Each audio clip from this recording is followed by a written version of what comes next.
ನಮಸ್ಕಾರ ಸ್ನೇಹಿತರೆ, ಅಂಬಿರೇಬಲ್ ನ್ಯೂಸಿಂದ ನಾನು ನಿಮ್ಮ ಕೃತಿಕ್. ಏನು ಕಾರಲ್ಲಿ ಎಲ್ಲೋ ಹೋಗ್ತಾ ಇದ್ದೇನೆ ಅಂತ ಯೋಚನೆ ಮಾಡ್ತಾಯಿದ್ದೀರಾ?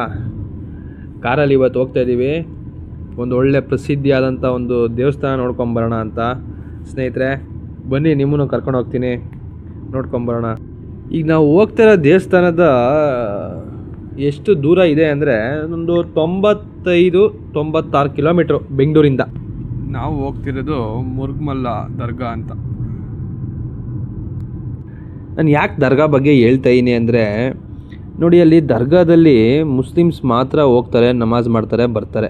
ಆದರೆ ಈ ದರ್ಗಾದಲ್ಲಿ ಹಂಗಲ್ಲ, ಮುಸ್ಲಿಮ್ಸು ಹೋಗ್ತಾರೆ, ಅದ್ರ ಜೊತೆಗೆ ನಮ್ಮ ಹಿಂದೂ ಬಾಂಧವರು ಹೋಗ್ತಾರೆ, ಎಲ್ಲರೂ ಹೋಗ್ತಾರೆ, ಸ್ವೀಕಾರ ಮಾಡ್ತಾರೆ. ಅವರು ಎಲ್ಲ ಇಲ್ಲೇ ಮಲ್ಕೊಳ್ಳೋಕೆ ವ್ಯವಸ್ಥೆ ಇದೆ. ನೋಡಿ ನೋಡಿ,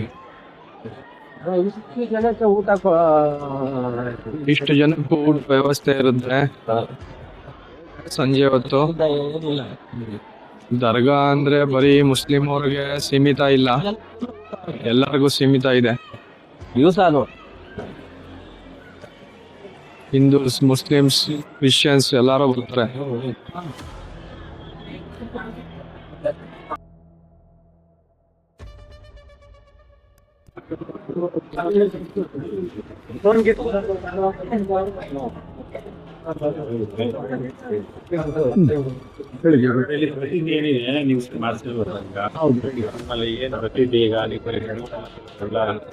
ಕೆಲವರೆಲ್ಲ ಏನು ವಾಮಾಚಾರ ಆಗಿರ್ತದೆ, ಯಾವ ರೀತಿ ಇದು ಮಾಡ್ತಾರೆ? ಸುಮಾರು 450-500 ವರ್ಷ ಹಳೆ ದರ್ಗಾ ಇದು ನಮ್ಮ ಕರ್ನಾಟಕ ರಾಜ್ಯದಲ್ಲಿ ಒಂದು ಹೆಸರುವಾಸಿಯಾದಂಥ ದರ್ಗಾ ಇದೆ. ಇಲ್ಲಿ ದರ್ಗಾದಲ್ಲಿ ಹಿಂದೂ ಆಗಲಿ ಮುಸ್ಲಿಂ ಅಂತಲಿ ಏನಿಲ್ಲ, ಏನು ಭೇದ ಭಾವ ಇಲ್ಲ. ಬರ್ತಾರೆ, ದರ್ಶನ ಮಾಡ್ತಾರೆ, ಅವ್ರ ಆಶೀರ್ವಾದ ತಗೊಂಡು ಹೋಗ್ತಾರೆ. ಇದು ವಿಶೇಷತೆ ಏನಂದ್ರೆ ಈ ದರ್ಗಾದು, ಇಲ್ಲಿ ಇದಕ್ಕೆ ದರ್ಗಾ ಬದಲು ಹಾಸ್ಪಿಟಲ್ ಅಂತಾನೆ ಜಾಸ್ತಿ ಜನ ಹೇಳ್ತಾ ಇದ್ದೀವಿ. ಯಾಕಂದ್ರೆ ಪಾಪ ಹಾಸ್ಪಿಟಲ್ ಸುತ್ತಾಡಿ ನಾವು ವಾಸಿ ಆಗ್ದಿರಾ ಅವರು ಕಡೆ ಪಕ್ಷಕ್ಕೆ ದೇವ್ರ ಮರೆ ಬರ್ತಾರೆ. ಅವರು ಸ್ವಾಮಿ ನೀವೇ ನಮಗೆ ಕಾಪಾಡಬೇಕು ಸ್ವಾಮಿ ಅಂತ ಬರ್ತಾರೆ. ಇಲ್ಲಿ ಏನಾಗುತ್ತೆ ಅಂದರೆ, ಇದು ನಿಮಗೆ ವಾಮಾಚಾರ ಆಗಿರೋದು, ಇಲ್ಲಾಂದರೆ ಯಾರಾದರೂ ಮಾಟ ಮಂತ್ರ ಮಾಡಿರೋದು, ಇಲ್ಲಾಂದರೆ ನಿಮ್ಮ ಮೇಲೆ ಯಾರಾದರೂ ಇದು ಮಾಡಿರೋದು, ತುಂಬ ವಾಸಿ ಆಗುತ್ತೆ.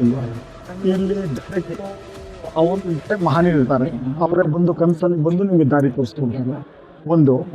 ಇನ್ನೊಂದು ಇಲ್ಲಿ ಸುಮಾರಾಗಿ ಆಪರೇಷನ್ಗಳು ಕೂಡ ಆಗಿದೆ. ಇಲ್ಲಿ ಹೆಂಗೆ ನೀವು ಡಾಕ್ಟರ್ಗಳು ಆಪರೇಷನ್ ಮಾಡ್ತಾರೆ, ಆಪರೇಷನ್ ಆದಮೇಲೆ ಹಿಂಗೆ ಸ್ಟಿಚಸ್ ಎಲ್ಲ ಹಾಕ್ತಾರೆ, ಅವರೇ ಬಂದು ಕನಸಲ್ಲಿ ಬಂದು ಆಪರೇಷನ್ ಮಾಡಿಬಿಟ್ಟು ಸ್ಟಿಚಸ್ ಹಾಕಿ ಹೋಗುತ್ತೆ. ಜನ ಏನಂತ ಜನ ಇಲ್ಲಿ ಹರಿದು ಬರ್ತಾರೆ. ಅಮಾವಾಸ್ಯೆ ಇಲ್ಲಿ ತುಂಬ ಮಹತ್ವದ ದಿನ. ಅಮಾವಾಸ್ಯೆ ಒಂದು ದಿನದಲ್ಲಿ ಇಲ್ಲಿ ಸುಮಾರು ಒಂದು 25,000-30,000 ಜನ ಇರ್ತಾರೆ. ರಾತ್ರಿ ಬರ್ತಾರೆ, ನಿದ್ದೆ ಮಾಡ್ತಾರೆ, ಕೇಳ್ಕೊಳ್ತಾರೆ, ಆಶೀರ್ವಾದ ತಗೊಂತಾರೆ, ಹೋಗ್ತಾ ಇರ್ತಾರೆ ಅಷ್ಟೇ. ಅವರೆಲ್ಲ ಬಂದವರೆಲ್ಲ ನೈಟ್ ಆಟ ಆಗ್ತಾರೆ. ಈ ಥರ ವ್ಯವಸ್ಥೆ ಇದೆ ಇಲ್ಲಿ, ದೇವ್ರದಿಂದ ವ್ಯವಸ್ಥೆ ಮಾಡಿದ್ದಾರೆ. ನೀರಿನ ಇದಿದೆ, ಸೌಲಭ್ಯಗಳಿದೆ. ರೂಮ್ಗಳು ಬೇಕಾಗಿದ್ರು ಕೂಡ ಇದೆ, ರೂಮಲ್ಲೂ ಇರ್ತಾರೆ ಅವರು. ಸುಮಾರು ನಮ್ಮೂರಲ್ಲಿ ರೂಮ್ಗಳು ಒಂದು 500,000 ರೂಮ್ಗಳಿದೆ. ಯಾರು ಯಾವತ್ತು ಹೆಂಗೆ ಹೋಗಿರ್ತಾರೆ. ಇಲ್ಲಿ ಏನಿಲ್ಲ, ಬರೀ ಸಾಕೊಂಡು ತಲೆದಿಂದ ಒಂದು ತಗೊಳ್ತಾರೆ, ಮಲ್ಕೊಳ್ತಾರೆ, ರಾತ್ರಿ ನಿದ್ದೆ ಮಾಡ್ತಾರೆ, ಬೆಳಿಗ್ಗೆ ಖಾಲಿ ಮಾಡ್ತಾರೆ. ಹೌದಾ?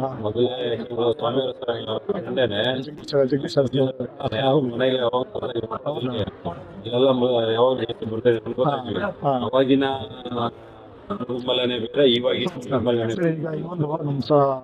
ನಮ್ಮ ಕ್ಷೇತ್ರದ ಶಾಸಕರಿದ್ದಾರಲ್ಲ, doctor M C Sudhakar Reddy, ಒಂದು 25 ಕೋಟಿ 30 ಕೋಟಿ ರೂಪಾಯಿ ಸ್ಯಾಂಕ್ಷನ್ ಮಾಡಿದ್ದಾರೆ.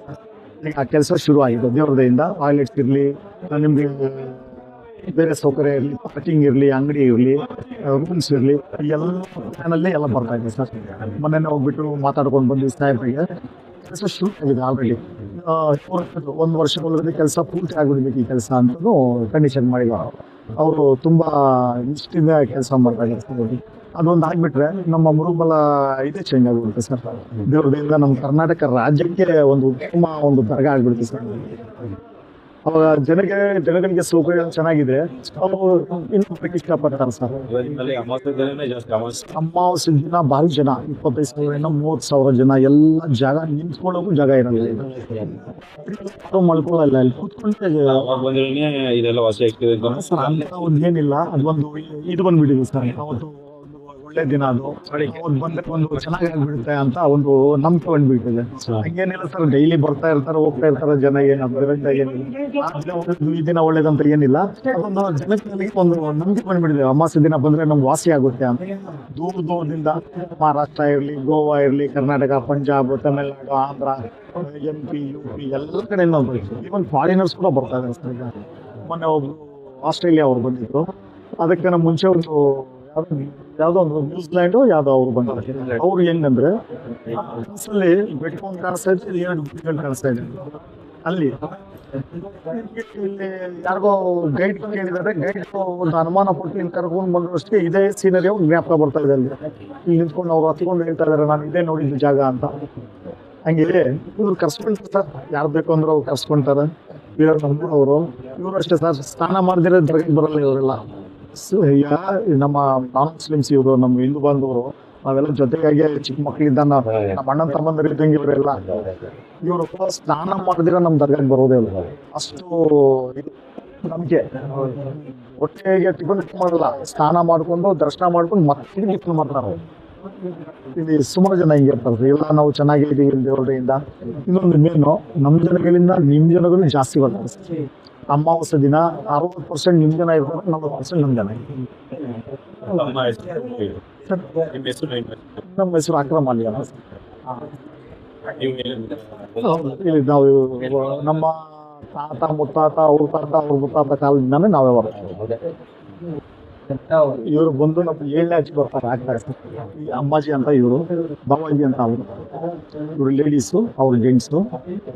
ಇವರು ನಮ್ಮ 7ನೇ ತಲೆ ಅಜ್ಜಿ ಆಗ್ತಾರೆ. ಆವಾಗಿಂದಾನು ನಾವು ಪೂಜೆ ಮಾಡ್ಕೊಂಡೆ ಬರ್ತಾ ಇದ್ವಿ. ನಮ್ಮ ತಾತ ನಮ್ಮ ಅಪ್ಪ ಇದ್ರು ತಿರ್ಕೊಂಡ್ಬಿಟ್ಟು, ಈಗ ನಾವು ಅಣ್ಣ ತಮ್ಮದ್ರು ಇಬ್ರು ಮಾಡ್ಕೊಂಡು ಹೋಗ್ತೀವಿ.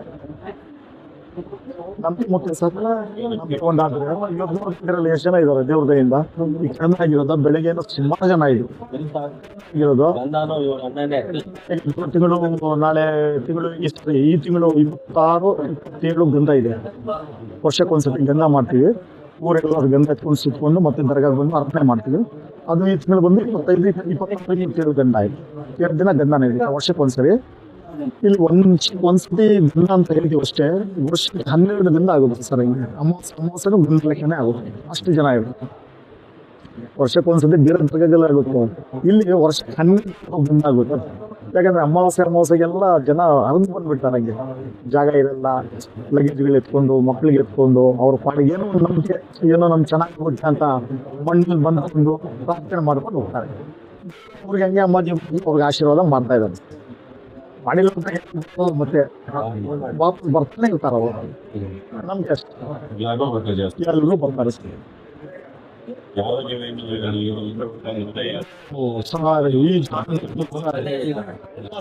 ಈ ಜಾಗ ಮಾಡೋದಿಲ್ಲ ಸರ್, ನನ್ನ ಕೈ ಮೇಲೆ ನಿಂತ ಇದೆ. ಅದು ಹೇಳೋದು ಇಲ್ಲ, ಮಾಡೋದು ಇಲ್ಲ. ಮತ್ತೆ ಆಗುತ್ತೆ ಸರ್. ಅರ್ಥ ಆಗಿಲ್ಲ ಸರ್. ಬಂದು ಬರ್ತಾರೆ. ಆಚೆಗಳವರು ಬಾಕಿ ಜನ ಸರ್.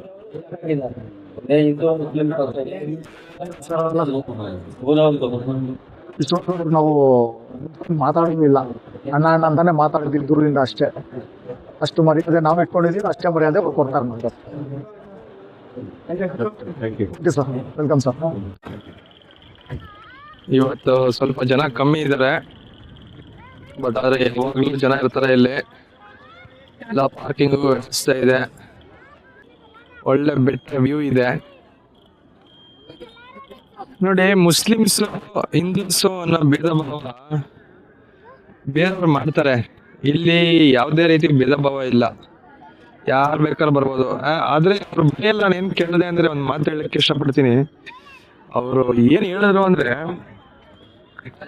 ನಮ್ಮ ಮುಸ್ಲಿಮ್ಸ್ಗಿಂತ ನಿಮ್ಮ ಹಿಂದೂಸೇ ಜಾಸ್ತಿ ಬರೋದು ಅಂತ ಹೇಳಿದ್ರು ಫ್ರೆಂಡ್ಸ್. ಅಂದರೆ 60-70 ಭಾಗ ಬರೀ ಹಿಂದೂಸೇ ಬರ್ತಾರಂತೆ ಇಲ್ಲಿಗೆ, ಮುಸ್ಲಿಮ್ಸ್ಗಿಂತ. ಅಂತರ ಒಂದು ನಂಬಿಕೆ ದೇವರ ಇಲ್ಲಿದೆ. ದೇವರ ಮೇಲೆ ಎಲ್ಲರೂ ಒಂದೇ, ಹಿಂದೂ ಆಗಲಿ, ಮುಸ್ಲಿಂ ಆಗಲಿ, ಕ್ರಿಶ್ಚಿಯನ್ಸ್ ಆಗಲಿ, ಯಾರಾಗಲಿ ದೇವರ ಮೇಲೆ ದೇವರೇ. ಇದು ಒಂದು ಒಳ್ಳೆ ಪುಣ್ಯಕ್ಷೇತ್ರ ಅಂತಾನೆ ಅನ್ಕೊಳ್ಳಿ. ಯಾರಿಗೆ ಅಂತ ದೇವ್ರ ಪೀಡೆ ಪಿಶಾಚಿ ಇದ್ರು ಅವ್ರ ಹತ್ರ ಒಂದ್ಸತಿ ಬಂದ್ರೆ ಎಲ್ಲ ಕ್ಲಿಯರ್ ಆಗ್ಬಿಡುತ್ತೆ. ವಾಪಸ್ ನೆಮ್ಮದಿಯಾಗಿ ಮನೆಗೆ ಹೋಗ್ಬೋದು. ಯಾವುದೇ ರೀತಿ ತಲೆನೋವಿರಲ್ಲ, ಯಾವುದೇ ರೀತಿ ಹುಷಾರು ತಪ್ಪಿರೋದಿರಲ್ಲ, ಏನೇ ತೊಂದರೆ ಇರಲ್ಲ. ಓಕೆ, ಇಷ್ಟು ಹೇಳಕ್ಕೆ ಇಷ್ಟಪಡ್ತೀನಿ. Thank you. ಎಲ್ಲರೂ ಲೈಕ್ ಮಾಡಿ, ಶೇರ್ ಮಾಡಿ, ಫಾಲೋ ಮಾಡಿ. Thank you.